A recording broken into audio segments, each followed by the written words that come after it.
শুভেচ্ছা সহ আমন্ত্রণ প্রত্যেককে নিটল টাটা এটিএন সংলাপে আপনাদের সাথে আছি আমি আমিনুল মজলিস। দর্শক, আপনারা জানেন সমসাময়িক ও জনগুরুত্বপূর্ণ বিভিন্ন বিষয় নিয়ে আমাদের আলোচনা অনুষ্ঠান। আমাদের আজকের আলোচ্য বিষয় দুর্নীতির দুশ্চিন্তা, প্রধানমন্ত্রীর কঠোর বার্তা। এ বিষয়ে আলাপ করবার জন্য স্টুডিওতে রয়েছেন দুজন সম্মানিত অতিথি। আমাদের সাথে রয়েছেন রাজনৈতিক বিশ্লেষক জনাব সুভাষ সিংহ রায় এবং রয়েছেন জাতীয় প্রেস ক্লাবের সাবেক সাধারণ সম্পাদক ইলিয়াস খান। এছাড়া অনলাইনে আমাদের সাথে যুক্ত আছেন আরও দুজন সম্মানিত অতিথি। রয়েছেন বাংলাদেশ জাতীয়তাবাদী দল বিএনপির প্রশিক্ষণ বিষয়ক সম্পাদক জনাব ABM মোশাররফ হোসেন, রয়েছেন রাজশাহী বিশ্ববিদ্যালয়ের গণযোগাযোগ ও সাংবাদিকতা বিভাগের সাবেক সভাপতি অধ্যাপক ডক্টর মুস্তাক আহমেদ। আপনাদের চারজনকে অনুষ্ঠানে স্বাগত। প্রিয় দর্শক, আপনারা যারা অনুষ্ঠান দেখছেন, আশা করছি পুরো অনুষ্ঠান জুড়েই আপনাদেরকে সাথে পাবো। আপনাদের জ্ঞাতার্থে জানিয়ে রাখি, অনুষ্ঠানটি সরাসরি ফেসবুকে সম্প্রচারিত হচ্ছে। সেক্ষেত্রে facebook.com/ATN বাংলা অনলাইন এই লিঙ্কে ক্লিক করলে আপনারা অনুষ্ঠানটি দেখতে পাবেন। কথা না বাড়িয়ে আমরা চলে যাব মূল আলোচনায়। প্রথমে ABM মোশাররফ হোসেন, আপনাকে দিয়ে আলোচনা শুরু করব। আমাদের যে আজকের আলোচ্য বিষয় দুর্নীতির দুশ্চিন্তা, প্রধানমন্ত্রীর কঠোর বার্তা।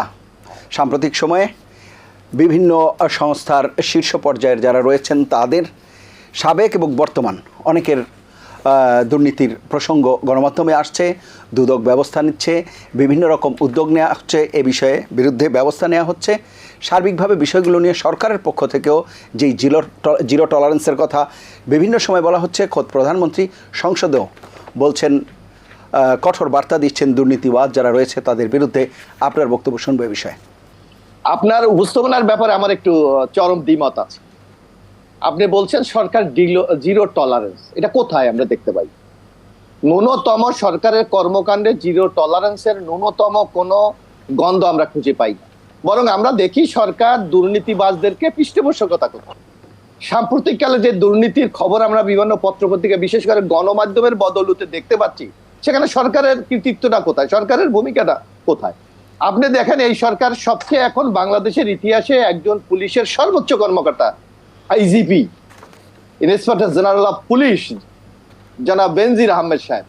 এই বেনজির আহমেদ সাহেব আওয়ামী লীগের 15 বছর ক্ষমতার 13 বছর উনি শীর্ষ পদে ছিলেন। এই আওয়ামী লীগ সরকার ওনাকে ঢাকা মহানগরী পুলিশের কমিশনার হিসাবে নিয়োগ দিয়েছে। এই বেনজির আহমেদকে আওয়ামী লীগ র্যাবের ডিজি হিসাবে নিয়োগ দিয়েছেন। এই বেনজির আহমেদকে আওয়ামী লীগ পুলিশের IGP বানিয়েছে। এই বেনজির আহমেদকে রাষ্ট্রপতি পদক থেকে শুরু করে সর্বোচ্চ 5টা পদক দিয়েছে। শুধু তাই না, উনি একজন সৎ, ঘুষ খায় না, ভালো লোক, জনগণের সেবায় নিজেকে নিয়োজিত, এর জন্য ওনাকে শুদ্ধাচার পুরস্কার দিয়েছেন। সুতরাং যেই লোককে লালন পালন করে পৃষ্ঠপোষকতা দিয়ে উন্নত মানের সেবা যত্ন দিয়ে এই পর্যায়ে নিয়ে এসেছে, সেখানে যদি আপনি বলেন সরকার জিরো টলারেন্স নীতি গ্রহণ করেছে, এর চেয়ে জাতির সামনে তামাশা আর কিছু হতে পারে? সরকারের বক্তব্যটা আমি বলেছি অবশ্য, এর চেয়ে তামাশা আর কিছু হতে পারে না। দুই, আপনি দেখবেন যে আমরা বাংলাদেশে গর্ব করি সেনাবাহিনীকে নিয়ে। সেনাবাহিনী আমাদের গর্ব, এটা আমরা সবসময় স্বীকার করি। স্বাধীনতার যুদ্ধ থেকে শুরু করে বাংলাদেশের স্বাধীনতা সার্বভৌমত্ব রক্ষার সেনাবাহিনী সবসময় অকুণ্ঠ সৈনিকের মতো কাজ করে। জাতিসংঘ শান্তি মিশনে চমৎকার ভূমিকা রেখেছে, বাংলাদেশের ভাবমূর্তি উজ্জ্বল করেছে। অথচ সেই সেনাবাহিনীর প্রধান এমন একজন লোককে বানিয়েছেন যার তার বাপের নামের সাথে তার ভাইয়ের বাপের নামের মিল নেই, মায়ের বাপের সাথে মিল নাই, নিজের নামের সাথে মিল নাই। অর্থাৎ একটা চরম একটা লুকোচুরি খেলা। এখন এই ধরনের ব্যক্তিদেরকে যখন সরকার নানা সরকারি পদে অধিষ্ঠিত করেন, সেখানে যদি বলা হয় যে জিরো টলারেন্স অর্থাৎ দুর্নীতির বিরুদ্ধে অভিযোগ, সরকার কোনো ছাড় দেবে না, এইটা আমার মনে একটা রসিকতা ছাড়া আর কি না। ওনারা বলছেন যে সামনে যখন আসছে তখন তো অ্যাড্রেস করা হচ্ছে বিষয়গুলা। দায়িত্বটা কার? সামনে আসবে কেন সরকারের? এই যে আমি একটা কথা বলি, আজকে আপনি দেখবেন আমরা পত্রপত্রিকা দেখলাম যে দুদক পাসপোর্ট অফিসের কর্মকর্তাদেরকে তলব করেছে। সেখানে দেখতে পেলাম যে বেনজির সাহেবের 4টি পাসপোর্ট কে দেয়? স্বরাষ্ট্র মন্ত্রণালয়, পাসপোর্ট অধিদপ্তর। তো সেখানে আমরা যারা, আমি সুভাষ সিংহ রায় তো রাজনৈতিক বিশ্লেষণ, উনি যদি এই ব্যাপারে নিজে একটা বিশ্লেষণ দিতেন তাহলে জাতি কিন্তু উপকৃত হতেন। আমি আশা করি সে ধরনের একটি বক্তব্য যেন সুভাষ সিংহ রায়ের কাছ থেকে আমরা প্রত্যাশা করব।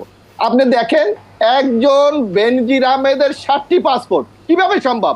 সরকার যদি তাকে পৃষ্ঠপোষকতা না করে, সরকার যদি তাকে আশকারা না দেয়, সরকার যদি তাকে নিজস্ব লোক না মনে করে, তাহলে কিভাবে সম্ভব একটা লোকের 7টি পাসপোর্ট করা? এক।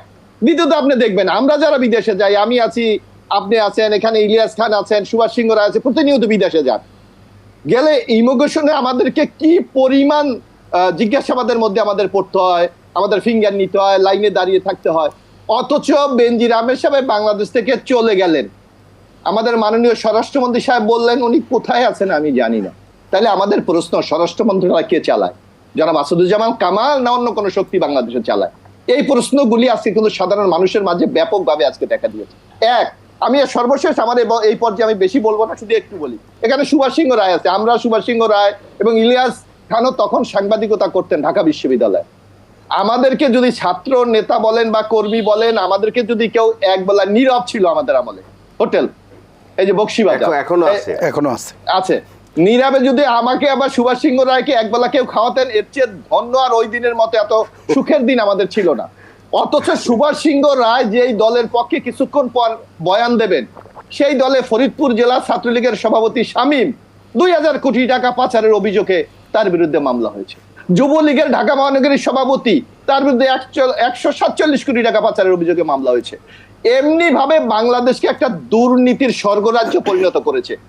আর এই যে বেনজির বলেন, আজিজ বলেন, কেন এটা করেছে আপনি যদি প্রশ্ন করেন, এরা হলো আওয়ামী লীগকে আজকে ক্ষমতায় রাখার জন্য এরা পাহারাদার হিসেবে কাজ করেছে, টোটাল বডি গার্ড হিসেবে কাজ করেছে। তার পুরস্কার হিসাবে আওয়ামী লীগ তাদেরকে এই সেনাবাহিনী প্রদান করেছে, পুলিশের আইজিপি করেছে, র্যাবের ডিজি করেছে, ঢাকার কমিশনার করেছে, যাকে বিএনপির মতো বিরোধী দলকে নির্মূল করে তারা ক্ষমতাকে চিরস্থায়ী করা যায়। সুতরাং এই দুর্নীতির সম্পর্কে বর্তমানে যে বয়ানগুলা দেওয়া হচ্ছে, এগুলি সাধারণ মানুষকে বিভ্রান্ত করার একটি কৌশল ছাড়া অন্য কিছু না। অসংখ্য ধন্যবাদ। আপনার কাছে আবারও আসবো আমি। যে কথাটি আপনি বলছিলেন যে সরকারের জিরো টলারেন্সের সাথে আপনি দ্বিমত প্রকাশ করছেন, কিন্তু আপনি নিজেই বলছিলেন যে ছাত্র লীগের যিনি মাঠ পর্যায়ের নেতা ফরিদপুরের কিংবা যুবলীগের, তাদের বিরুদ্ধে যখন অভিযোগ এসেছে এবং তাদের বিরুদ্ধে মামলা হয়েছে, মানে ব্যবস্থা নিচ্ছে, বলা হচ্ছে যে এই যে নিজ দলের নেতাকর্মীদের বিরুদ্ধে ব্যবস্থা নেওয়া, এটি কি আসলে যে জিরো টলারেন্সের কথা বলা হচ্ছে সে তার সাথে মানে সাযুজ্যপূর্ণ কিনা, সেজন্যই এটি বলা হয় কিনা আপনি আবারও বলবেন। আমি একটু শুনে আসি। জনাব সুভাষ সিংহ রায়, আপনার বক্তব্য শুনব।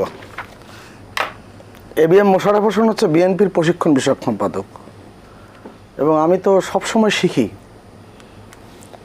প্রকৃষ্ট রূপে শিক্ষা, সবসময় শিক্ষা গ্রহণ করি, এবং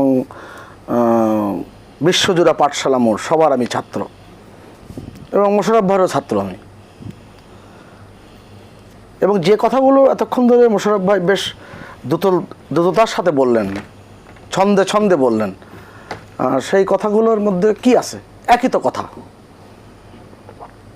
এবং পল্টনে মোশাররফ ভাই যে বক্তৃতা দেয়, তার প্রিয় জন্মস্থান যেখানে যে বক্তৃতা দেয়, হবু সে কথাগুলোই বললেন। হোক সে কথা, কিন্তু যুক্তি আছে কি? নতুন নতুন কথার আমি খুঁজে পেলাম না। না, মানে ওনার কথার যুক্তি আমি সে জায়গায় আসছি। জি প্লিজ। আপনি গত 53 বছরের ইতিহাসে কখনো কি শুনেছেন একটি সরকারি দল থাকা অবস্থায় এরকমভাবে যারা নানান রকম দুর্নীতির সাথে যুক্ত হয়েছে বলে অভিযোগ এসেছে, তাদেরকে এইভাবে সরকারের পক্ষ থেকে ধরার চেষ্টা করা হয়েছে কিংবা ধরা হয়েছে? আমি তো ইতিহাস দেখি না। যে কারণে আপনার কথায় সে একটু প্রথমে মনক্ষুণ্ণ হয়েছিল ABM মোশাররফ হোসেন, যে জিরো টলারেন্স শব্দটা তার যেন সহ্য হচ্ছে না। ব্যাপারটা এই যে দুর্নীতি একটি আদি ব্যাধি, এবং দুর্নীতি ব্যাপারে 2018 সালে আওয়ামী লীগের নির্বাচনী ইশতেহারে স্পষ্ট করে একটি প্যারায় উল্লেখ করা হয়েছে যে দুর্নীতি একটি আদি ব্যাধি, এটা মোকাবেলা করতে গেলে শুধুমাত্র সরকারের একার পক্ষে সম্ভব না। এক্ষেত্রে জনমত একটা বড় গুরুত্বপূর্ণ বিষয়, এবং সকলে মিলে এই দায়িত্বটি পালন করতে হয়। অবশ্যই সরকারের একটা বড় ভূমিকা থাকতে হবে। বলা হয়ে থাকে গণমাধ্যম স্বাধীন না, গণমাধ্যম সেলফ সেন্সরশিপে যায়।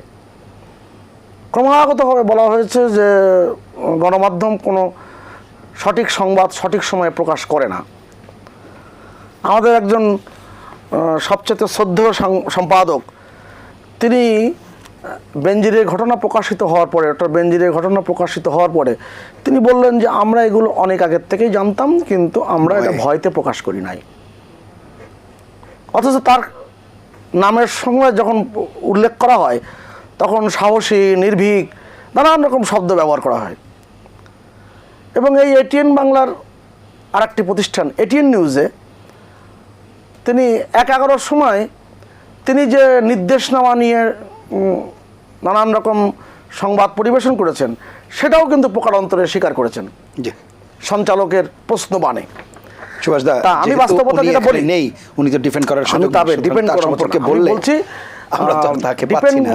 করার তো ব্যাপার নয় এখানে, কেননা মোশাররফ ভাই এখন যেগুলো বললেন বরং সেই বিষয়গুলোই আপনি সেগুলোই যদি বলবার চেষ্টা করি, সেখানেও কিন্তু যাদের বিরুদ্ধে বললেন তারা কেউ কিন্তু এখানে উপস্থিত নাই। না, যাদের অভিযুক্তদের কথা বলা হচ্ছে, যে বেনজিরের কথা বলা হচ্ছে, উনিও অভিযুক্ত, এখানে উনিও অভিযুক্ত, শুদ্ধাচার বলছে যে শুদ্ধাচার পুরস্কার দেওয়া হয়েছে, যার কথা আমি বলছি তার তিনিও এক ধরনের অভিযুক্ত। আচ্ছা, অভিযুক্ত এই কারণে আপনি দেখবেন ইস্ট ইন্ডিয়া কোম্পানির কাছে যখন নবাব সিরাজউদ্দৌলা পরাজিত হলো তখন ইস্ট ইন্ডিয়া কোম্পানির পক্ষে কারা ছিল? জগৎ শেঠ, অমিচাঁদ, রায়দুল্লভ ছিল না, এবং এই ঘরসাটি বেগম ছিল, এবং তার সাথে সুশীল সমাজের প্রতিনিধি ছিলেন।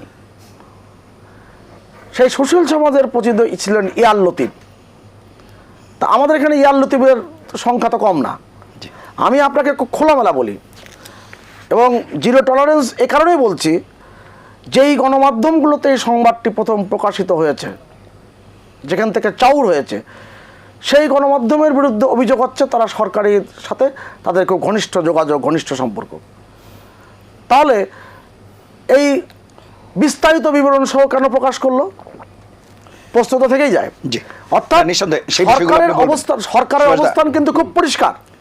আমি যে বিষয়টি বলছি, এবিএম মোশাররফ যেটি বলছিলেন যে এই যে একজনের অভিযুক্ত, মানে এখন যে অভিযোগ পাওয়া যাচ্ছে, এত অভিযোগের পাহাড়, বিস্তর সম্পদ, এগুলো তো একদিনে বা 2 দিনে রাতারাতি হয়নি। এই বিষয়গুলোর ক্ষেত্রে সরকারের কাছে কোনো তথ্য ছিল কিনা, বা সরকারের কাছে কি তথ্য থাকা খুবই স্বাভাবিক কিনা? যদি থাকে তাহলে সেই তথ্য থাকার পরেও এইসব গুরুত্বপূর্ণ পদে উনি আসীন হয়েছেন ধাপে ধাপে, সেই বিষয়টা মোশাররফ ভাই একটা কথা বলি। জি প্লিজ। আপনি জানেন তো বঙ্গবন্ধুর খুনি নূর চৌধুরী সহ, ডালিম সহ জনধিকৃত নরঘাতক তারা কিন্তু বীরুত্তম খেতাবপ্রাপ্ত, এটা জানেন? বীরুত্তম খেতাবপ্রাপ্ত। হ্যাঁ, এখন যদি এই কথাটা বলার চেষ্টা করা হয় যে তাদেরকে যখন যে সরকার তাদেরকে বীরুত্তম দিয়েছে, তা সেই সরকার খুবই অন্যায় কাজ করেছে। আপনি মানুষ চিনা প্রকৃত অর্থে কি প্রথম দিকে সম্ভব হয়? এবং এই যে যাদের নিয়ে কথা হচ্ছে তারা কি এই সরকারের আমলে নিয়োগপ্রাপ্ত? তারা বিভিন্ন জেলায় তারা গুরুত্বপূর্ণ দায়িত্ব পালন করেছেন, এবং কেউ ময়মনসিংহের মতন জায়গায়, কেউ সিরাজগঞ্জের মতন জায়গায়, যারা গুরুত্বপূর্ণ জায়গায় পুলিশের প্রধান কর্মকর্তা হিসেবে কাজ করেছেন। তা এই কনফিডেন্সিয়াল রিপোর্ট যদি পক্ষে না থাকে, কোনো জেলায় কোনো এসপি থাকতে পারে তারা সে দায়িত্ব পালন করেছে? অতএব এই বলাটা খুব সহজ। এবং একটা মানুষ যদি 91 সালে 92 সালে একটা জমি কিনে থাকে, সেই জমির মূল্য এখন কত সুগুণ বৃদ্ধি পেয়েছে। অতএব সম্পদের হিসাব কিন্তু বেশ গোলমেলে। জি জি জি, কে কতটুকু সম্পদ অর্জন আবার কতটুকু সম্পদ কখন অর্জন করেছে সেগুলোরও একটা নথি আছে। সেই নথিগুলো পর্যালোচনাটা খুব বিশেষভাবে জরুরি। আমি একটু শুনে আসি। প্রফেসর ডক্টর মোস্তাক আহমেদ, আপনার কাছে যাব। যে বিষয়গুলি আমরা আলাপ করছিলাম, সরকারের যে ভূমিকা, সেই জায়গায় আপনার বক্তব্য শুনব। ধন্যবাদ আজকের আলোচক যারা আছেন, তার সাথে এটিএন দর্শক শ্রোতা যারা এই অনুষ্ঠানটা দেখছেন, সবাইকে ধন্যবাদ জানাচ্ছি। এবং এটিএন বাংলা কর্তৃপক্ষকে আমি বিশেষভাবে ধন্যবাদ জানাচ্ছি যে it is high time to talk about corruption and zero tolerance. আমি একটু ভিন্নভাবে যদি বিষয়টাকে ব্যাখ্যা করি, তারপরে যে প্রসঙ্গগুলো আসছে সেগুলো। দুর্নীতির কথা বলা হচ্ছে, এর সাথে কিন্তু নীতি নৈতিকতার সম্পর্ক, আমরা সেই জায়গাতে যাচ্ছি না। সেই জায়গাতে না যে আমরা সরকার, রাজনৈতিক দল, তারপরে বিভিন্ন XYZ এটা সেটা নানান কিছু বলছি। এই নীতি বিবর্জিত, অর্থাৎ এটা টোটালি একটা মনস্তাত্ত্বিক বিষয়, সাইকোলজিক্যাল বিষয়। আপনি দুর্নীতি করবেন কি করবেন না, আপনার কাছে হাজার রকমের সুযোগ থাকতে পারে, আপনি সেটা অবৈধ এবং অন্যায্য উপায়ে সেটা গ্রহণ করবেন কি করবেন না, এটা আপনার উপর নির্ভর করে, এটা ব্যক্তির উপরে নির্ভর করে। এটার জন্য আপনি বলতে পারেন যে এটার জন্য সামাজিক আন্দোলন, এটার জন্য অ্যাওয়ারনেস বা সচেতনতা বৃদ্ধি, এই বিষয়গুলো বলতে পারেন।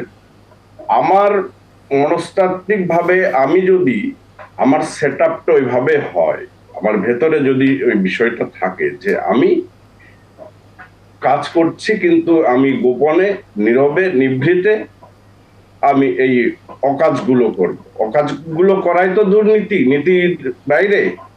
আমাদের নীতিটা কি, মানুষের নীতি কি? ন্যাচারালি মানুষ আমরা কি, আমরা সাইকোলজিক্যাল দিকটা তো মানুষের আগে, ভেতর থেকে আসার বিষয়টা। এটা বাইরে দেখে আপনি আমাকে বুঝবেন না, চিনবেন না যে আমি দুর্নীতি করি কি করি না। এইটা টোটালি মনস্তাত্ত্বিক ভাবে যখন আমরা একটা জাতিকে তৈরি করতে পারবো, এটা মুভমেন্টের মধ্য দিয়ে হোক, দুর্নীতি বিরোধী অভিযানের মধ্য দিয়ে হোক, অথবা অন্য কোনো প্রক্রিয়ায় হোক,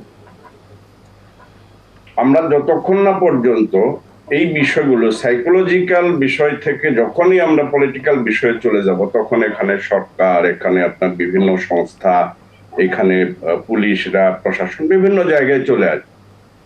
যে কথাটা আপনারা বলছিলেন ব্যক্তি, এরা পদে থাকতে কিন্তু আমরা কেউ বলি না।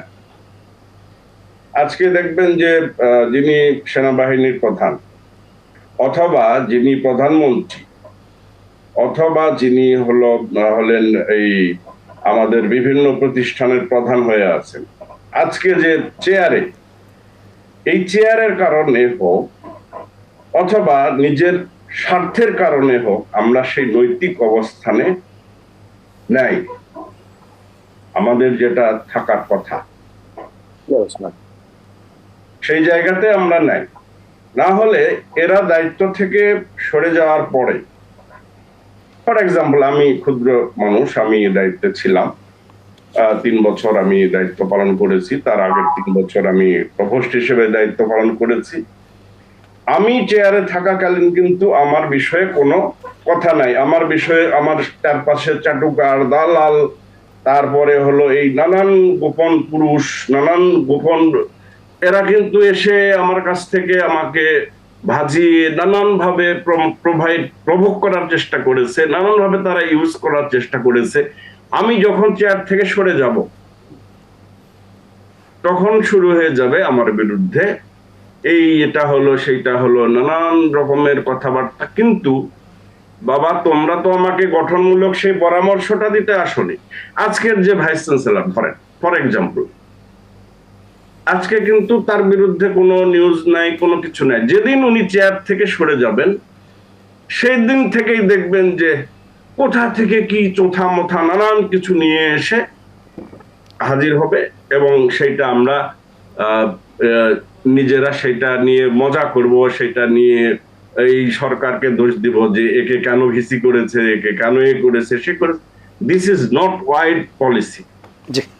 আমার বক্তব্য হলো যে সাইকোলজিক্যাল বিষয়টা আপনাকে অ্যাড্রেস করতে হবে, এবং সাইকোলজিক্যালি প্রত্যেক নাগরিককে আপনাকে প্রস্তুত করতে হবে যে তারা যাতে যেখানে দুর্নীতি দেখবে, এটা সরকারের ব্যাপার না, এটা আমার পার্সোনাল ব্যাপার না, এটা আমার জাতির জন্য, যে জাতি যুদ্ধ করে দেশ স্বাধীন করেছে, এবং যে জাতির একজন মাত্র প্রধানমন্ত্রী, যে জাতির একজন শেখ হাসিনা মাননীয় প্রধানমন্ত্রী, বঙ্গবন্ধুর কন্যা, একা লড়ছেন,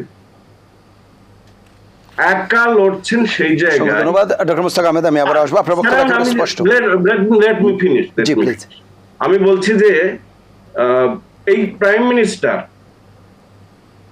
আশেপাশে যাদের নিয়ে আছেন তারা অনেক সময় তাকে ভুল ইনফরমেশন, ভুল ইন্টারপ্রিটেশন, ভুল রিপ্রেজেন্টেশন, নানান কিছু এই সমস্ত দিয়ে, মিথ্যা ফেক নানান তথ্য দিয়ে দেখা যাচ্ছে কি যে এইটা ওটা নানান কিছু। একজন প্রধানমন্ত্রী, একজন শেখ হাসিনা বা একজন মানুষ কত দিকে খেয়াল রাখবে? এটা হোক আপনাদের বিএনপির নেত্রী হোক, অথবা হোক এইটা আপনার বর্তমান প্রাইম মিনিস্টার হোক। জি, বুঝতে পেরেছি, আপনার বক্তব্য একেবারে স্পষ্ট। আমরা দেখেছি, জি জি ডক্টর মুস্তাক আহমেদ, আমরা দেখেছি, জি আমরা হাওয়া ভবন দেখেছি, এ ভবন দেখেছি, সেগুলা নিয়ে আমাদের কথা বলে লাভ নাই। জি কথা বলে আসবো, লাভ নাই, এই কারণে আবারও যে আপনাকে সাইকোলজিক্যালি আমি আবার আসবার চেষ্টা করবো আপনার কাছে, একটা নিয়ম মাফিক বিরতি নিয়ে আসি। প্রিয় দর্শক, নিটল টাটা এটিএন সংলাপে এ পর্যায়ে নিচ্ছি বিরতি, থাকুন আমাদের সঙ্গে। ফিরে এলাম নিটল টাটা এটিএন সংলাপে, এতক্ষণ সাথে থাকার জন্য ধন্যবাদ। জনাব ইলিয়াস খান, আমি একটা জিনিস বুঝি না, আমি একটু বলে তারপর আমি বুঝি। প্রফেসর মুস্তাক যে বললেন যে মাননীয় প্রধানমন্ত্রী একা লড়ছেন, এটির অর্থ কি? এবং ওনার পাশে এত লোক, তাহলে এরা কেউ অনেস্ট নেই নাকি এরা ঠিকভাবে কাজ করছে না? উনি কিন্তু স্পষ্ট করেছেন যে পাশাপাশি আশেপাশে যারা আছে অনেকে মিস ইনফরমেশন দিচ্ছেন, অনেকে মিস ইন্টারপ্রিটেশন করছেন। একজন লোক দেশ চালাতে পারে?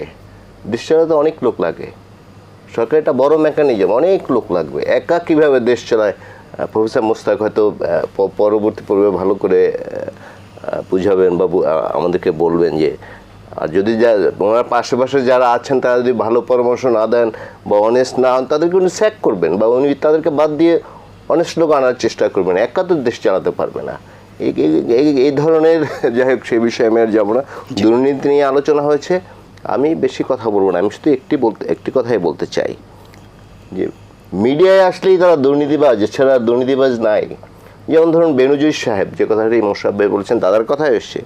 তিনি তো দীর্ঘদিন ধরে বড় পদে ছিলেন, বড় পদে ছিলেন, এবং তিনি গোপালগঞ্জে যে রিসোর্ট করেছেন এবং আমাদের সংখ্যালঘু সম্প্রদায়ের অনেক অভিযোগ করেছেন যে তাদের জমি দখল করে তিনি এগুলো করেছেন। আমরা গণমাধ্যমের কল্যাণে দেখেছি। সেটি তো উনি একদিনই করতে পারেনি, মিনিমাম 8 বছর 10 বছর লাগার কথা। এই যারা বড় বড় পদে চাকরি করেন বা ছোট পদেই করুন, সরকারি কর্মচারী যারা আছেন, তাদেরকে তদারকি করার তো কিছু প্রতিষ্ঠান থাকা উচিত বা আছে আমি মনে করি। কে কী করছেন, যেমন পুলিশ আইজি কী করছেন বা অন্য ডিএ যে আছে, বড় বড় পদে যারা আছেন তারা কী করছেন, কিন্তু এগুলো কি তদারক হয় না? তিনি এতদিন ধরে এভাবে দুর্নীতি করে যাচ্ছেন, আর কেউ এটি টের পেল না। তাহলে কি মিডিয়ায় আসলে শুধু ধরা হবে? এর বাইরে যে বিশাল সংখ্যক, সবার কথা তো মিডিয়া আসে না, তাদের কি ধরবে না? যাই হোক, এটি আমি মনে করি এটি নিয়ে তর্ক আমরা করতে পারব। তবে প্রফেসর মোস্তাক একটি ভালো কথা বলেছেন যে মানুষকে সচেতন হতে হবে। আপনি দেখবেন কিছুদিন আগে আমি দেখলাম, 2-3 দিন আগে বোধ হয়, তথ্যকারের এক ভদ্রলোক, তিনি পরবর্তীতে পরীক্ষা দিয়ে সাব রেজিস্ট্রার হতে চান। নিশ্চয়ই আপনাদের চোখে পড়েছে। এটা কারণ হচ্ছে সাব রেজিস্ট্রার চাকরিতে অনেক ঘুষ আছে। সবাই খায় কিনে আমি জানি না, অনেকে হয়তো খান না, কিন্তু খেলে অনেক খেতে পারে, মানে সুযোগ আছে। এই যে মেন্টাল মেকআপ, এবং আমি যদি ভুল না জেনে থাকি, ঢাকা বিশ্ববিদ্যালয়ে অনেক শিক্ষক ছিলেন, স্বল্প সংখ্যক, তারা কিন্তু এটি বাদ দিয়ে কাস্টম ক্যাডারে জয়েন করেছেন, এরকম 2-1 উদাহরণ আছে। তো মানুষের যে মেন্টাল মেকআপ, এটি আসলে চেঞ্জ করা দরকার। এবং আপনি যে শিরোনামটি করেছেন জিরো টলারেন্স, মাননীয় প্রধানমন্ত্রীর পার্লামেন্টে বলছে, সেটি হলে খুব ভালো। যেমন আমাদের এমপি দুর্নীতির দায়ে কুয়েতে জেল খাচ্ছেন, আমাদের কিন্তু মনে আছে। এরকম আন্তরিক যদি হয়, দুর্নীতিটা কমাতে আন্তরিক হতে হবে। কারণ সরকার একজন মন্ত্রীই বলেছেন, গত টার্মে যিনি প্রতিমন্ত্রী ছিলেন শামসুল আলম সাহেব, যে 7 থেকে 8 বিলিয়ন টাকা পাচার হয়ে যাচ্ছে প্রতি বছর। কেন ইমাজিন? তো এটা তো আমাদের দেশে ঘটছে। আমরা তর্ক বিতর্ক না করে সবাই সচেতন হই। শুধু আমি কথায় বললাম, যেমন পিকে হালদার, তিনি পালিয়ে গেছেন, তার নাকি 13 মিনিট না 14 মিনিট পরে বর্ডারে নোটিশ গিয়েছে, তার বিরুদ্ধে দেশ থেকে বাধা দেওয়া হয়েছে। মোশাররফ ভাই বলেছেন স্বরাষ্ট্রমন্ত্রী জানেন না যে বেনজির সাহেব দেশে আছেন না বাইরে আছে, বাইরে গেলে উনি জানেন না। বাইরে যদি যান কোনো ব্যক্তি, সাধারণ থেকে অসাধারণ যে কোনো পর্যায়ের ব্যক্তি, তাদের তো রেকর্ড থাকে। এয়ারপোর্টে রেকর্ড থাকবে না, পোর্টে রেকর্ড থাকবে না, তো উনি না জেনে পারেন কিভাবে? সুতরাং আমি বলতে চাই দুর্নীতি রন্ধে রন্ধে ঢুকে গেছে, এটিকে কিন্তু পুনরুৎপাদন করা দরকার। এবং দুর্নীতির বিরুদ্ধে আবার তেরোটা দেখছি কিন্তু সাংবাদিকদের বিরুদ্ধে। আমরা দেখেছি বেনজির সাহেবের বিরুদ্ধে, যখন বেনজির সাহেবের বিরুদ্ধে না, বেনজির সাহেবের দুর্নীতি নিয়ে যখন লেখা হয়েছে, আমাদের পুলিশ ভাইয়েরা, পুলিশ সার্ভিস অ্যাসোসিয়েশন আজকে আবার অন্য বিবৃতি দিয়েছে যে না, আমরা থ্রেড দিয়ে আমরা অনুরোধ করেছি। তিনি কি দুর্নীতি করেন না? সাংবাদিকদের শুধু তথ্যটা তুলে ধরেছেন, আর তো কিছু করেননি। বেনজির সাহেব আর কিছু বলেছেন তার কথা, যে তিনি এর বাইরে তো কিছু অতিরঞ্জন কি আছে আমরা কিন্তু বুঝতে পারি না। সুতরাং এগুলো আসলে নিয়ন্ত্রণ করা দরকার। যেগুলো যদি আমরা নিয়ন্ত্রণ না করতে পারি, আমাদের দেশ তো, আমরা তো বলি সবসময় যে একটি সমস্যা সংকুল দেশ। এই ছোট্ট একটি দেশ, 18 কোটি 19 কোটি লোক, মানুষের মূল্যস্ফীতি বৃদ্ধি পেয়েছে, নানা গ্যাসের দাম, বিদ্যুতের দাম, নানা কিছুতে নানা সমস্যায় জর্জরিত। তারপরে দুর্নীতি যে একেবারে দাঁড়ে দাঁড়ে ঘরে ঘরে পৌঁছে গেছে, মানে তদন্ত করলে দুর্নীতি বেরিয়ে আসে। এই কালকে দেখলাম যে আবার আরেকটি বিষয় আপনারা লক্ষ্য করবেন, দুর্নীতির আবার শাস্তি কতটুকু হচ্ছে। এই যে ফার্স্ট সেক্রেটারি এশিয়ার এনবিআর তাকে বদলি করা হয়েছে, বদলি করে কি দুর্নীতির শাস্তি? আমরা শাস্তি দেখতে চাই, দৃষ্টান্তমূলক শাস্তি দেখতে চাই। যে শ্বশুরের নামে 700 অ্যাকাউন্ট, তার 700 অ্যাকাউন্ট কী করে তিনি খুললেন? তারপরে বেনজির সাহেবের 7টি পাসপোর্ট, কীভাবে তিনি 7টি পাসপোর্ট করলেন? আমি এগুলো বিরক্ত হবে এই জন্য আমি বলিনি, মোশাররফ ভাই বলেছেন। সুতরাং এইগুলো সব বিষয়গুলো ধরে আমাদের কিন্তু চেষ্টা করা উচিত যে আমরা পরস্পরের দোষ না দিয়ে প্রকৃত দুর্নীতিবাজ কারা, বড় বড় দুর্নীতিবাজ কারা, তাদের ধরার আমাদের প্রচেষ্টা চালানো উচিত, দৃষ্টান্তমূলক শাস্তি দেওয়া উচিত, যাতে করে আমরা একটু মোশাররফ ভাইয়ের কাছে যাব। জনাব A B M Mosharraf Hossain, শুনতে পাচ্ছেন? জি, শুনতে পাচ্ছি আমি। জি, সরকার কিন্তু কেবল অবসরপ্রাপ্ত মানে যারা, তাদের ব্যাপারেই না, যারা ইন সার্ভিসে আছেন তাদেরও কিন্তু ব্যবস্থা নেওয়া হচ্ছে বিভিন্ন জনের, যদিও সেই ব্যবস্থা কতটা মানে পর্যাপ্ত, যথেষ্ট, সেগুলো নিয়ে প্রশ্ন থাকতে পারে, কিন্তু যারা ইন সার্ভিস রয়েছেন তাদেরকেও ব্যবস্থা নেওয়া হচ্ছে। জনাব মজলিস সাহেব, আমি একটু এখানে জনাব সুভাষ সিংহ রায় আমি মনে করি অত্যন্ত মানে দেশপ্রেমিক একজন লোক। সুতরাং এই ধরনের দুর্নীতিবাজদের বিরুদ্ধে উনি কথা বলবে, এটাই স্বাভাবিক। আমি এখানে মানে একেবারে দৃষ্টান্তমূলক কিছু কথা বলছি। জি, এই যে সুভাষ সিংহ রায়, আমি বুঝতে পারছি না উনি সরকারের পক্ষে তো বলবেনই, কারণ সরকারের পক্ষের বুদ্ধিজীবী হিসাবে সুভাষ সিংহ রায়কে বাংলাদেশের মানুষ সবাই চেনে, সুতরাং তার পক্ষে বলবে, এটাই স্বাভাবিক। আপনি একটা জিনিস লক্ষ্য করেন, আমাদের বাংলাদেশে কিন্তু কিছু নির্দিষ্ট জায়গা আছে, যেই জায়গাগুলিকে আমরা ভিআইপি জায়গা হিসেবে ট্রিট করি। এ মাননীয় প্রধানমন্ত্রী নিজের জেলা গোপালগঞ্জ, আজকে বেনজির সাহেব এই সম্পত্তির পাহাড় কোথায় করেছে? গোপালগঞ্জ। তো সুতরাং একটা প্রধানমন্ত্রীর নিজের জেলায় এই ধরনের একটা লঙ্কাকাণ্ড ঘটে যাচ্ছে, সেখানে আমাদের গোয়েন্দা সংস্থাগুলি বলেন, আমাদের সরকারি কর্মকর্তারা বলেন, তাদের কোনো তৎপরতা নাই। এটা কি বিশ্বাসযোগ্য? বরং শুধু তাই না, আমি একটা কথা বলি যে আপনি দেখবেন এই যে সুভাষ সিংহ রায় বলেছে যে কেন এই জনগণ সচেতন হচ্ছে না, জনগণ সচেতন হওয়ার সেই পরিবেশটা কোথায়? আপনি দেখেন আপনাদের নেতা, এই যে সাংবাদিকদের নেতা, প্রেস ক্লাবের নির্বাচিত সভাপতি এবং 2বারের নির্বাচিত এমপি জনাব শফিকুর রহমান, নিশ্চয়ই আপনারা সবাই তাকে চেনেন। জি, উনি, এবং আমি আরেকটি ব্যাপারে জানি, সুভাষ সিংহ রায় আমার চেয়ে ভালো জানবেন যে উনি যখন ঢাকা বিশ্ববিদ্যালয়ের স্টুডেন্ট, তখন আমাদের মাননীয় প্রধানমন্ত্রী উনি সহপাঠী ছিলেন, মানে তার মানে যোগাযোগটা অনেক সহজ। তার কাছে উনি নিজে বলেছে, যখন বেনজির সাহেব দেশের বাইরে চলে যায়, বলেছে যে আমাকে এই সরকার সিটিজেন টিভির মালিকানা দিয়েছে, সেটা আমাকে ধরে নিয়ে 35% লিখিয়ে নিয়েছে। অর্থাৎ ওনার মতো লোক সেই কথাটা প্রকাশ করার মতো সাহস পান নাই। তাহলে আপনি, আমি, অথবা ইলিয়াস খান, অথবা সুভাষ সিংহ রায়ের মতো লোকরা এটা কিভাবে করা সম্ভব? দ্বিতীয় আরেকটি আমি কথা বলতে চাই যে এখানে আপনারা জানেন যে আমরা তো সবাই পত্রপত্রিকা বিভিন্ন আর্টিকেল পড়ি।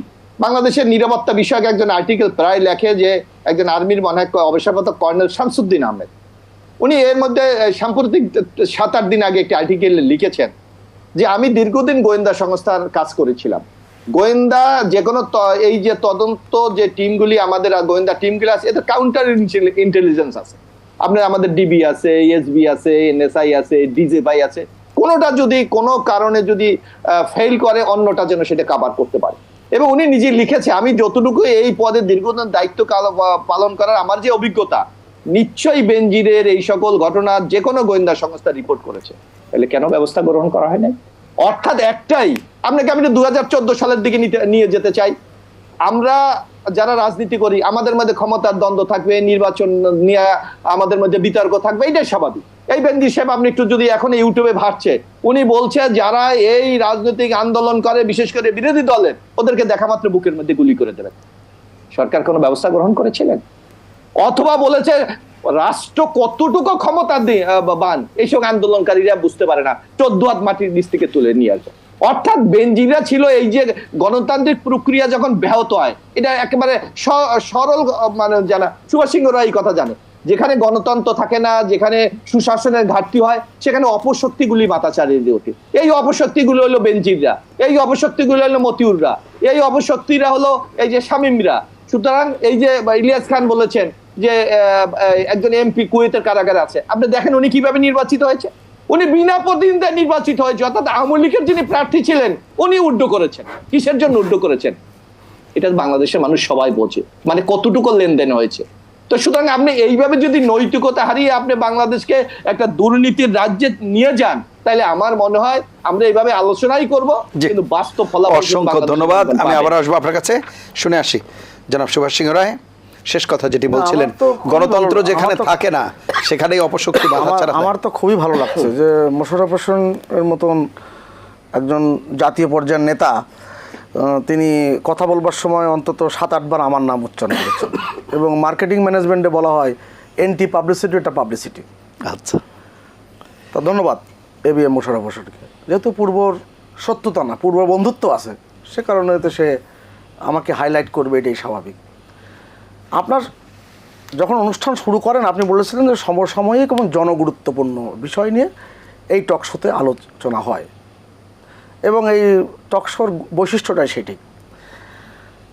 আপনি বঙ্গবন্ধু শেখ মুজিবুর রহমানের দুটো উক্তির কথা আমি স্মরণ করি।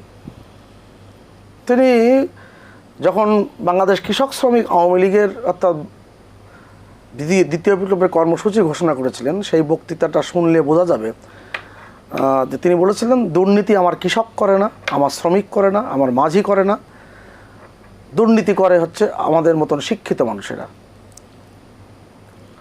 তা এটা তো খুব স্পষ্ট হচ্ছে, যত দিন যাচ্ছে তত স্পষ্ট হচ্ছে। আর একটি কথা বলেছেন, এই পাকিস্তানিরা সব কিছু আমার সম্পদ নিয়ে গেছে, কিন্তু যত কিছু ভয়ঙ্কর দুর্নীতিবাজ রেখে গেছে, এদেরকে যদি নিয়ে যেত তাহলে আরও বেঁচে যেতাম। আমাদের কিন্তু এই যন্ত্রণাটাকে আমাদের কিন্তু পোহাতে হচ্ছে। একটু আগে ইলিয়াস খান ভাই যেটা বললেন যে আমাদের ছোট একটি দেশ এবং এই দেশের 18 কোটি জনসংখ্যা বলছেন না, আপনি দেখেন আমাদের পার্শ্ববর্তী রাষ্ট্র ভারতে প্রতি বর্গ কিলোমিটারে 382 জন লোক বসবাস করে, চীনে বসবাস করে প্রতি বর্গ কিলোমিটারে 400 জন লোক, আর বাংলাদেশে সেখানে 1119 জন, আর ঢাকা শহরে প্রায় 2156 জন।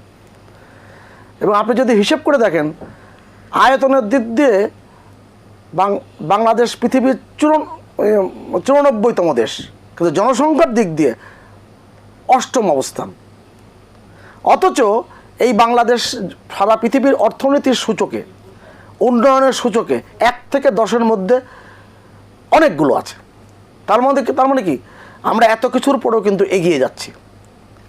আর দুর্নীতির কথা যদি বলতে যান, দুর্নীতি তো বলতে গেলে তো ইতিহাসগুলো পাঠ করলে তখন মোশাররফ ভাই বলবে যে আপনি আওয়ামী লীগের পক্ষে বেশি কথা বলছেন, অতএব ঘুরিয়ে ফিরিয়ে সেই জায়গায় নিয়ে আসবেন। ব্যারিস্টার মওদুদ আহমদ সাহেবের একটা বই আছে যেটা 2007 সালে বেরিয়েছিল, এই বইটা বাজারে খুব একটা পাওয়া যায় না, UPL প্রকাশ করেছিল, এবং সেই বইটার নাম হচ্ছে চলমান ইতিহাস, জীবনের কিছু সময় কিছু কথা।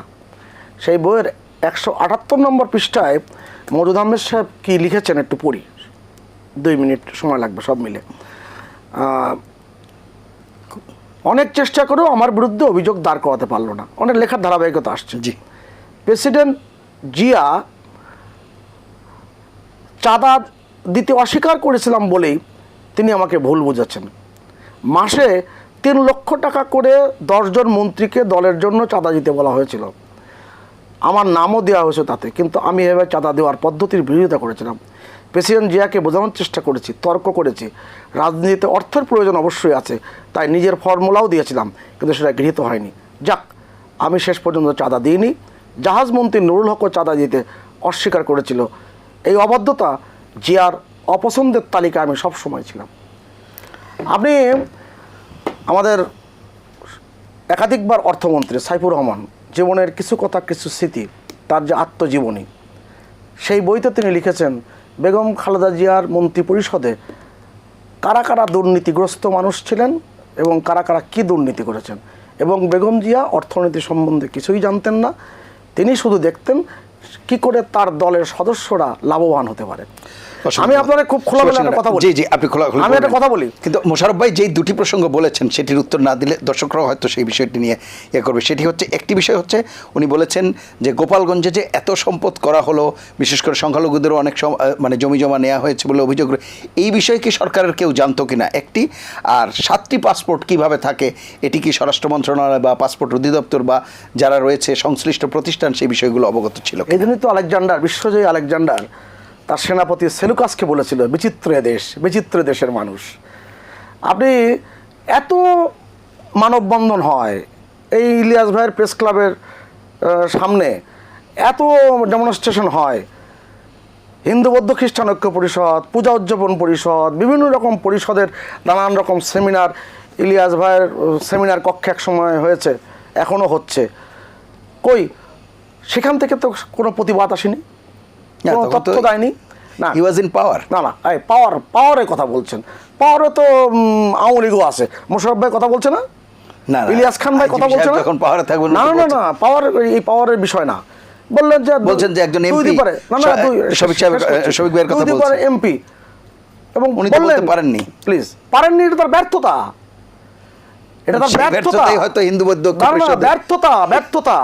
আপনি সাহসের কথা বলবেন, আপনি অনেক নিজেকে মহিমান্বিত করবেন, বিপ্লবী হিসেবে জাহির করবেন, অথচ আপনি সময় মতো কথা বলবেন না, এটা হতে পারে না। সদাশয় সরকারকে ধন্যবাদ যে পুঞ্জীভূত সেই বিষয়গুলো একত্রিত হয়ে তার বিচারের আওতায় এসেছে এবং কেউ ছাড় পাবে না। আমি দায়িত্ব নিয়ে বলছি, কেউ ছাড় পাবে না। মাননীয় প্রধানমন্ত্রী তো সংবাদ সম্মেলনে বলছেন যে এত সম্পদ অর্জন করে, যে সম্পদ যদি বাইরে পাঠাতে হয় আর পালিয়ে থাকতে হয়, অর্জন করে লাভ কি? সব সম্পদ কিন্তু বাজেয়াপ্ত হয়ে যাবে। 1, 2, আমি কিন্তু অঙ্কের হিসাবটা খুব গোলমেলে মনে হয়। আপনি দেখেন না, প্রায় মূল্যস্ফীতির কথা বললেন ইলিয়াস ভাই। ইলিয়াস ভাই মাঝে মাঝে খুব চমৎকার চমৎকার শব্দ একেবারে উৎক্ষেপণ করেন। আপনি মূল্যস্ফীতির কথা বলছেন, এই যে আমাদের IMF, যার কথায় আমরা গদগদ হই, বিশ্ব ব্যাংক, IMF বলছে ডলারের দাম বাড়াও, আবার বলছে মূল্যস্ফীতি কমাও। IMF বলছে কৃষিতে ভর্তুকি দেওয়া যাবে না, আবার বলছে যে খাদ্য মূল্য কমাতে হবে। আবার খেয়াল করে দেখুন, যেই দেশগুলোতে কালো টাকা যায়, আমার এই দেশ থেকে চুষে নেওয়া কালো টাকা যায়, সেই দেশগুলো কোন দেশ? সেই দেশগুলো কি অনুন্নত দেশ? আপনি যখন ট্রান্সপারেন্সি ইন্টারন্যাশনাল যখন লিস্ট করে, তার সবচেয়ে দুর্নীতির একেবারে শূন্য এমন দেশগুলো প্রথম যদি 5টা দেখেন, সেই দেশের মধ্যে সুইজারল্যান্ড আছে না, আছে, সুইডেন আছে না, নিউজিল্যান্ড আছে না, এবং সমস্ত এই যে উন্নত দেশ, সেখানে যে বাংলাদেশে কালো টাকা গচ্ছিত হয়,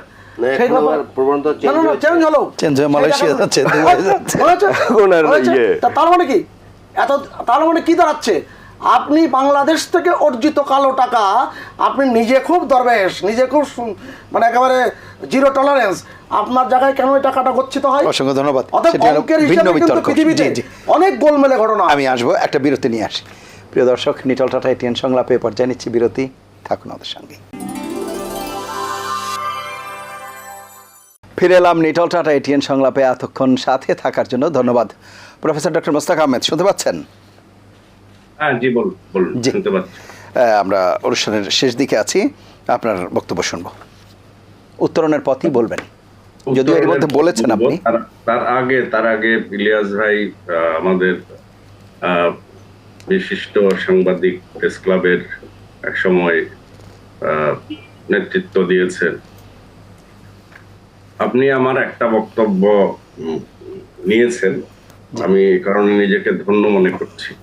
আপনি বলেছেন যে একজন শেখ হাসিনা লড়াই করে যাচ্ছেন, আপনি শেখ হাসিনাকে ব্যক্তি হিসেবে দেখছেন, আপনি প্রতীক হিসেবে দেখছেন না। সততার প্রতীক, ন্যায়নিষ্ঠার প্রতীক, এদেশের মানুষের, গরিব দুঃখী মানুষের চোখের দিকে, মুখের দিকে তাকিয়ে যিনি কথা বলেন, আমি সেই শেখ হাসিনার কথা বলছি। আপনাকে বিষয়টা ক্ষুদ্র অর্থে যে একজন শেখ হাসিনা মানে কিন্তু আপনাকে ওই ইউনিট হিসেবে আপনি বিবেচনা করছেন। এটাতে আমি খুবই, যে আপনি একজন প্রাজ্ঞ সাংবাদিক, আপনি অনেক বিষয় জানেন।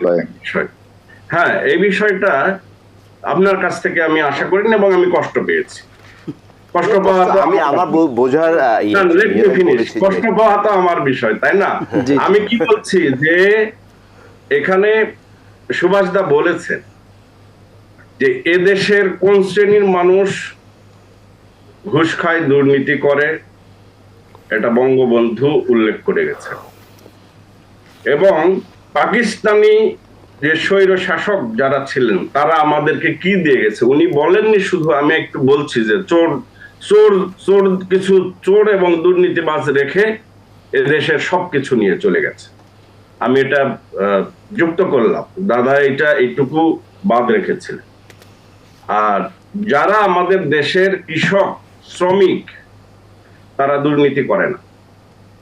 শিক্ষিত, শুধু শিক্ষিতই না, উচ্চ শিক্ষিত এবং বড় বড় পদে যাদেরকে দেওয়া হয় তারাই নীতিগতভাবে নীতি বহির্ভূত কাজ, যেটাকে আমরা বলছি দুর্নীতি। আর্থিক দুর্নীতি হতে পারে, সামাজিক দুর্নীতি হতে পারে, অর্থনৈতিক দুর্নীতি। দুর্নীতির কিন্তু শুধু অর্থের বিনিময়ে হয় না। তো সেই জায়গায় আমি আবারও বলবো যে আমাদেরকে এই মনস্তাত্ত্বিক ভাবে লড়াইটা নিয়ে এগিয়ে যেতে হবে। রাজনৈতিক সদিচ্ছা, মানুষের সদিচ্ছা এবং আপনার বলছি রাজনৈতিক সদিচ্ছা, যেটির কথা বলা হয় সব সময়, আপনার যে মর্যাদা, সেটা যদি আপনি নৈতিকভাবে আপনি মোকাবিলা করেন, আপনার সাইকোলজিক্যাল ইডিওলজি যেটা, সেটা দিয়ে যদি আপনি মোকাবিলা করেন, তাহলে এই দুর্নীতির জন্য কাউকে দোষারোপ করতে হবে না, নিজের জায়গা নিজেকে শক্ত করতে হবে। আমি একটা উদাহরণ দিই। থানার ওসি, হ্যাঁ, অফিসার কি বলে, অফিসার ইন চার্জ মনে হয়, এরকম কিছু একটা, ওসি একজন খেটে খাওয়া মানুষের কাছ থেকে 10 লাখ টাকা যখন ঘুষ নিয়ে তাকে একটি কাজ করার অনুমতি দিচ্ছে, এটা কি ওই আমার দেশের প্রধানমন্ত্রী উনি কি দেখতে আসছেন? আমার কাছে যখন আসবে আমি ওসিকে অভিযোগ করব, পরের দিন দেখা যাচ্ছে তার যে ক্ষমতা, সেই ক্ষমতার সে ব্যবহার, অপব্যবহার, নানান কিছু মিলে দেখা যাচ্ছে কি যে আমাকে ঘর থেকে আমার বের হওয়া যাবে। তা আমরা তো নৈতিকভাবে সেখানে পরাজিত। জি, একবার স্পষ্ট আপনার বক্তব্য। আমরা জনাব এবিএম মোশাররফ হোসেন শেষ করব, শেষ দিকে আছি। যদি কিছু না, আমি ডক্টর মোস্তাক আহমেদের সাথে একটু বিনয়ের সাথে আমি একটু দ্বিমত পোষণ করছি। যে এই যে আমি একটু যদি উদাহরণ দেই, যে বেনজির, আপনার বাংলাদেশে তো বিভিন্ন গভর্নমেন্ট ছিল, এই স্বাধীনতার পর নানা গভর্নমেন্ট, বিএনপি আওয়ামী লীগ ছিল, বিএনপি ছিল, জাতীয় পার্টি ছিল, আবার বিএনপি ছিল, আওয়ামী লীগ ছিল। এভাবে বেনজির আহমেদ তৈরি হয়েছে, এভাবে আজিজ সাহেব তৈরি হয়েছে, এভাবে এই যে কাস্টমের মতিউর রহমান তৈরি হয়েছে। অর্থাৎ রাষ্ট্রের যদি পৃষ্ঠপোষকতা না থাকে তাইলে 7টা পাসপোর্ট করা যায় না। রাষ্ট্রের যদি পৃষ্ঠপোষকতা না হয় তাহলে এই যে 600-700 একর জমি করা যায় না। রাষ্ট্রের যদি পৃষ্ঠপোষকতা না থাকে, সুনজর না থাকে, তাইলে এভাবে বাপের নাম, মায়ের নাম চেঞ্জ করে ন্যাশনাল আইডি কার্ড করা যায় না। সুতরাং আপনাকে শুধু জনগণের মেন্টালিটি চেঞ্জ করতে বলবেন, জনগণের দৃষ্টিভঙ্গি চেঞ্জ, সেইটা না, বরং শাসকরা কি চায়, কারণ মানুষ তো ফলো করে। একজন যদি অনৈতিক সুবিধা দিয়ে সমাজে বসবাস করে, অন্য লোক তো তার দিকে দাবিতে হবে, এইটা তো মানুষের স্বাভাবিক প্রবৃত্তি। সুতরাং আপনাকে যখন আইনের শাসন আপনি প্রতিষ্ঠা করবেন, আপনি যখন ন্যায় বিচার প্রতিষ্ঠা করবেন, আপনি যখন মানুষের জবাবদিহিতার মধ্যে নিয়ে আসবেন, তাহলে এই ধরনের অবাঞ্ছিত ঘটনা থেকে আমরা সহজে রক্ষা পাবো এবং সেইটাই আগামী দিনে হবে, এইটাই আমরা বিশ্বাস করি। অসংখ্য ধন্যবাদ। জনাব সুভাষ সিংহ রায়, রাষ্ট্রীয় পৃষ্ঠপোষকতায় দুর্নীতি হয়েছে যেটি বলছেন এবিএম মোশাররফ হোসেন। 53 বছরের ইতিহাসে যদি খণ্ড খণ্ড করে এবং শাসন আমল ধরে যদি দুর্নীতির হিসাব করি, তা সেই তাহলে তো এই অনুষ্ঠানের সময় পাওয়া যাবে না। মেজর জেনারেলকে যিনি কল্যাণ পার্টির চেয়ারম্যান 11 সময় তিনি এক টক শোতে বলেছিলেন, হাওয়া ভবন হচ্ছে দুর্নীতির ওয়ান স্টপ সার্ভিস। এবং সেই দুর্নীতি প্রমাণিত যে তাদের অর্থ বিদেশ থেকে ফেরত এসছে। তা অনেকগুলো বিষয় আছে, দুর্নীতি বললাম না, আদি ব্যাধি। শুধু একটা কথাই আজকে বলবো, আমি শেষ করতে কয়েক হবে। জায়গায় এই কথাটি বলেছি এবং বিশ্বাস করি। মহাভারতের সে গল্প দিয়ে আমি শেষ করি। মহাভারতের যুদ্ধের সময় কর্ণের চাকা কাদার মধ্যে আটকে গেছে। তখন পাশ থেকে শ্রীকৃষ্ণ একটু দূর থেকে অর্জুনকে বলছে, তুমি তাকে বধ করো, বাণ নিক্ষেপ করো। তা বাণ নিক্ষেপ করেছে। ক্রমাগত বাণ নিক্ষেপ করার পরে কর্ণ কিন্তু মৃত্যু মুখে পড়ে গেছে। তা মৃত্যুর পূর্ব মুহূর্তে কর্ণ শ্রীকৃষ্ণের উদ্দেশ্যে বলছে, এই তুমি ভগবান, এই তুমি করুণাময়, তুমি একজনকে নিরস্ত ব্যক্তিকে তুমি হত্যা করার জন্য নির্দেশ দাও, এই তোমার বিচার। তখন শ্রীকৃষ্ণ বলেছিলেন যে এই পৃথিবীতে যে যেমন কাজ করিবে সে তেমনই ফল ভোগ করিবে। কেননা তোমরা যখন অর্জুন পুত্র অভিমন্যুকে চক্রব্যূহের মধ্যে ফেলে কয়েকজন মিলে তাকে হত্যা করেছিলে, তার মধ্যে তুমিও ছিলে। অতএব এটাই আমার বিচার, যে যেমন কর্ম করবে তার কর্মফল তাই। অসংখ্য ধন্যবাদ জনাব অতএব সুভাষ সিংহ যারা রায়। বাংলাদেশের এই যা কর্ম করবে মানুষকে ঠকিয়ে, যারা রাষ্ট্রকে ঠকিয়ে যারা সম্পদ অর্জন করবে, তাদের সম্পদ নিশ্চিহ্ন হয়ে যাবে এবং তারা পৃথিবীর কোথাও জায়গা পাবে না। সেজন্য কি আমরা শুধু প্রকৃতির দিকে আর শুধু প্রকৃতির নিয়তির বিধানে না থাকবো না, এবং এই বিচার প্রশাসনিকভাবে বা আমি আপনাকে রাজনৈতিক নেতৃত্বের কোনো যতই আপনি হালকা হবে নিন না কেন, না, কোনো অবস্থাতেই সেটি হালকাভাবে আমি নিচ্ছি আপনার না। পৃথিবীর এটি অমোঘ নিয়ম। বিচার।